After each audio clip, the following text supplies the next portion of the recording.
स्वागत। धनंजय सर, ये जो पूरी बातचीत है, जिस तरीके की चिट्ठी वायरल हो रही है, जो चिट्ठी हमने अभी स्क्रीन पर दिखाई कि इसमें 78,385 नामों को काटे जाने की बात संस्तुति एक तरीके से की गई है भाजपा की तरफ से।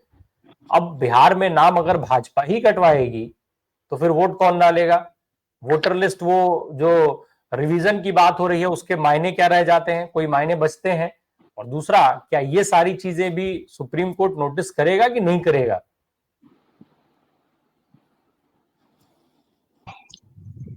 व्यास सर को प्रणाम पहले, और आप हमारे साथी जो आ रहे हैं उनको भी प्रणाम। नमस्कार सब दर्शक साथियों को। देखिए, जो व्यास सर बता रहे थे, जो अभी हमारे साथी संजय जी बताए, सकेब भी बताएंगे, कहीं शासन नाम की कोई चीज है क्या?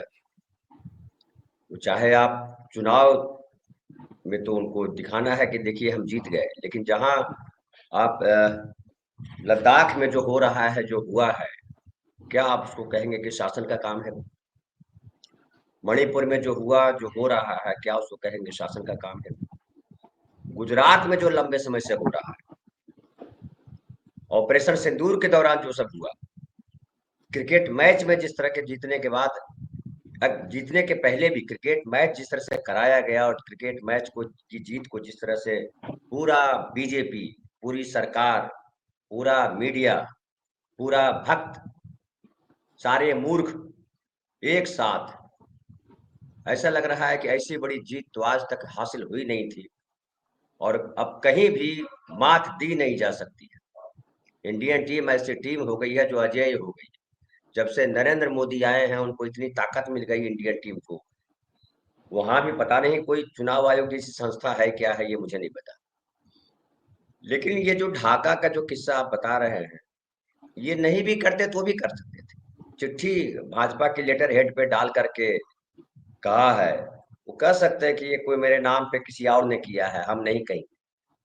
और जिसको लग रहा है कि नाम कटवा रहा है, वो जाके मुकदमा करे। मुकदमा कहाँ करेंगे? चुनाव आयोग को लिखेंगे, या पुलिस स्टेशन जाएंगे, या सुप्रीम कोर्ट में कोई, या हाई कोर्ट में कोई याचिका दायर करेगा? क्या करेंगे? यही करेंगे ना। इनमें से कहां कहां बीजेपी नहीं है? कोई जगह है जहां बीजेपी नहीं है? दूरदर्शन में 15 करोड़ रुपया दिया जा रहा है सुधीर चौधरी को, 15 करोड़ रुपया फीस। 15 करोड़ रुपया यहाँ एक जर्नलिस्ट को? बाप रे बाप। खैर, लेकिन वो गाता क्या है, उसको आता क्या है? पत्रकारिता में कहाँ उसका नाम रखा जाएगा सुधीर चौधरी का? उसके आगे एडजेक्टिव लगा हुआ, तिहाड़ी सुधीर चौधरी। तो पूरे तंत्र को खत्म कर दिया है। और निर्लज, देखिए क्या होता है, वाजपेयी जी की बात मैं कहता हूँ, मैं दूसरों की बात नहीं कर रहा, उन्हीं की बात दोहरा देता हूँ, उन्हीं के नेता की।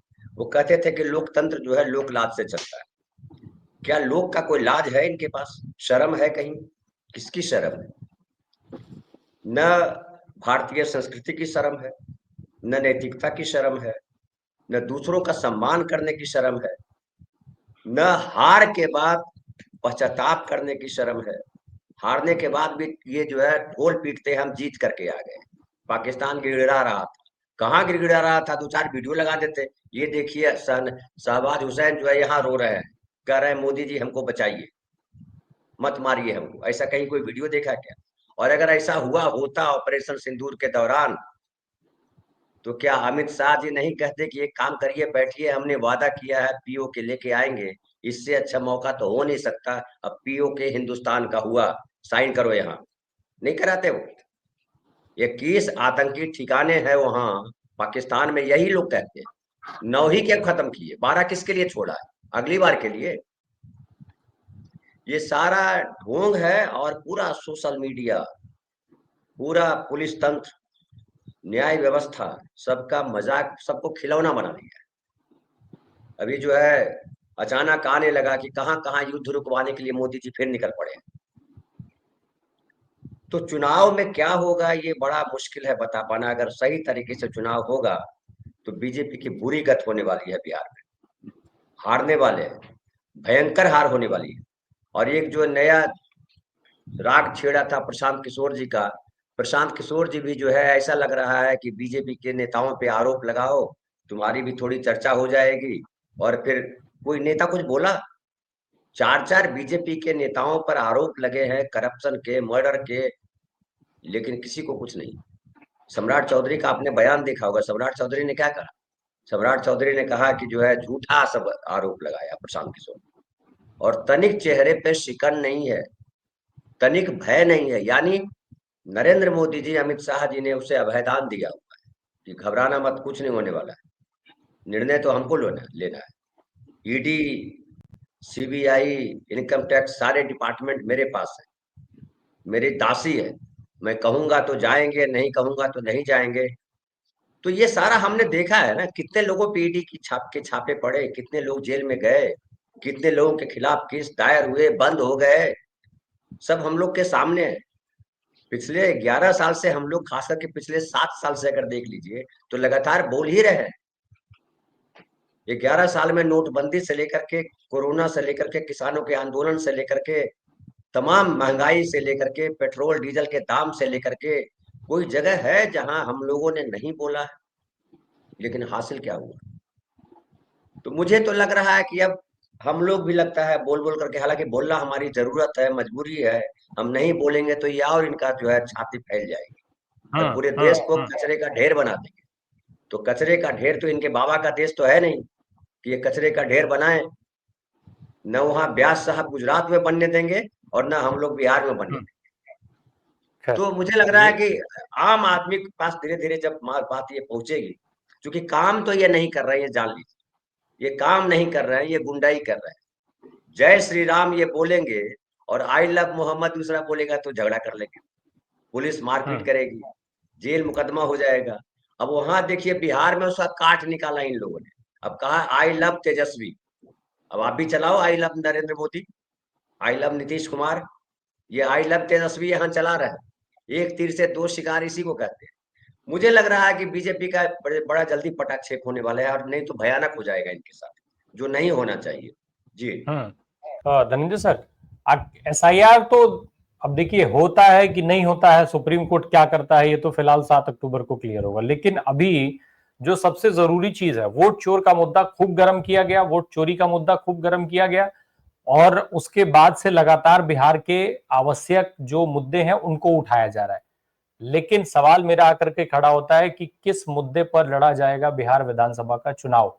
अमित शाह साहब उसका मुद्दा फिक्स करेंगे या तेजस्वी यादव उसका मुद्दा फिक्स करेंगे?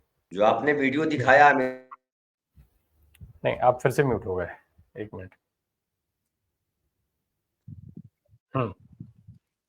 जो अमित शाह जी का वीडियो आपने दिखाया, उसमें मुद्दा क्या बताया उन्होंने? घुसपैठिया, हम्म। है ना? अब हम्म। उन्होंने ढेर सारे सवाल भी किए, घुसपैठिया को ये मिलना चाहिए क्या, घुसपैठिया को वो मिलना चाहिए क्या, हम्म। और फिर कौन देगा? कोई आवाज आई? कौन देगा घुसपैठिया? कौन कह रहा है घुसपैठिया को? कैसे घुसपैठिया को नौकरी मिलेगी? घुसपैठिया कब आया? आज से 50 साल पहले आया, 35 साल पहले आया, 30 साल पहले आया? पढ़ाई लिखाई तो ढाका में जो पढ़ के आया है, उसको कैसे नौकरी मिलेगी भाई?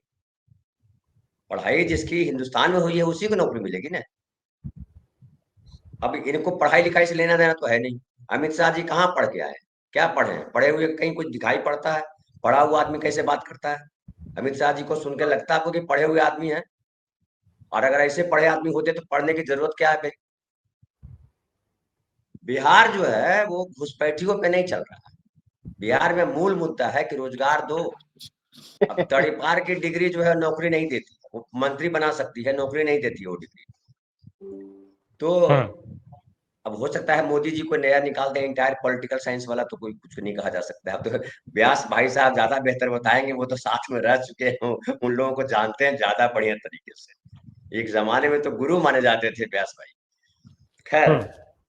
तो बिहार में मुद्दा है इंपॉर्टेंट, समझ गए? बिहार वो वाला स्टेट नहीं है जहाँ हिंदू मुसलमान चल रहा है। बिहार वो स्टेट भी नहीं है जहाँ पे हिंदू राज स्थापित होने जा रहा है। 20 साल से नीतीश कुमार और बीजेपी सत्ता में है। नीतीश कुमार को तो पहले समझा लो कि हिंदू राष्ट्र स्थापित करना है नीतीश जी, रोजगार नहीं देना है, सबको मस्जिद के आगे नचाना है। क्या नीतीश कुमार मस्जिद के आगे नचाने को तैयार हैं? तो आप ये जान लीजिए कि जो मुसलमानों के खिलाफ इतना जहर बोते रहे बीजेपी, बिहार में सबसे ज्यादा जो मुस्लिम की वक्फ बोर्ड की जमीन है, वो सबसे ज्यादा घेरेबंदी, सबसे ज्यादा सुरक्षित बिहार में है पूरे देश में, ये जान लीजिए। सबसे ज्यादा नीतीश कुमार ने मुसलमानों के लिए काम किया है।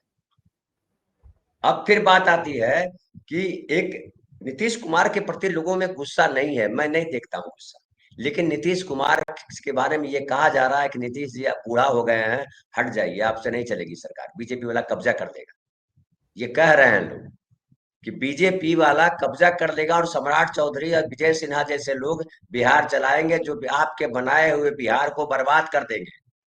आपके बनाए हुए बिहार को एक ही आदमी ठीक चला सकता है, उसका नाम है तेजस्वी यादव। क्योंकि उसी ने आपको दृष्टि दी थी 2020 के चुनाव के बाद। 2020 में तेजस्वी ने कहा था 10 लाख लोगों को हम नौकरी देने जा रहे हैं, रोजगार देने जा रहे हैं। और नीतीश जी जब साथ जुड़े, नीतीश जी जब बीजेपी के साथ थे तो कह रहे थे कि पैसा कहां से लाएगा, बाप के हाथ से। और जब तेजस्वी के साथ जुड़े तो 4.5-5 लाख नौकरी दी ना, कि वो झूठ और था। अब नए नए नौकरियों के वादे लगातार हो रहे हैं।